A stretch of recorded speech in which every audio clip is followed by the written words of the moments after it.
ఇప్పుడు చట్నీ కట్టి చట్నీ వేస్తున్నారని చెప్తున్నారు. అది అయిపోతే మళ్ళీ వేస్తారా? మళ్ళీ వేస్తారండి. మళ్ళీ వేస్తారు. ఎంత పెద్ద అంత అంటే కొంతమంది అనుకుంటారు చట్నీలో ఏదో మూలి ఉందనుకుంటారు. నేను చూస్తానండి తెల్లజాముని 4 గంటలు అందరి ముందే కలిపి అక్కడ చట్నీ ఆన్ చేస్తారు. అదే చట్నీ వేస్తారు. అది అంతేగాని ఇంట్లో చట్నీ పట్టరా లక్క చట్నీ పట్టరా అన్న పాయింట్ ఎప్పుడూ లేదు అతని దగ్గర ఉన్నది. అది మెయిన్. చట్నీ ఆడుతుంటారు. ఆ చట్నీ ఆడి చట్నీ మనకి వేస్తుంటారు. 2 గ్రైండర్లు అలాగా ఎప్పుడు రన్ అవుతుంటాయండి.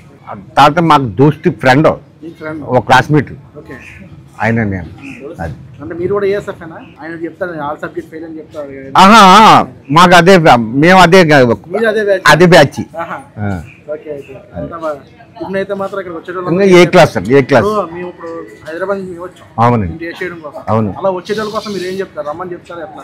రమ్మని చెప్తారంటే ఎవరి అభిప్రాయం వాళ్ళదే. అవుతారు కన్ఫర్మ్. ఇంకా చూడాలి సాటిస్ఫై ఇంకా గ్యారంటీ. అది సాటిస్ఫై అవుతారు. ఈ రోజుల్లో రూపాయికి ఇడ్లీ ఇచ్చి వాళ్ళు ఎవరు ఉన్నారండి? 100 రూపాయలు పెట్టగానే టిఫిన్ రావట్లేదు బయట. అలాంటిది ఫస్ట్ నుంచి కూడా రూపాయికే ఇడ్లీ బజ్జీ కూడా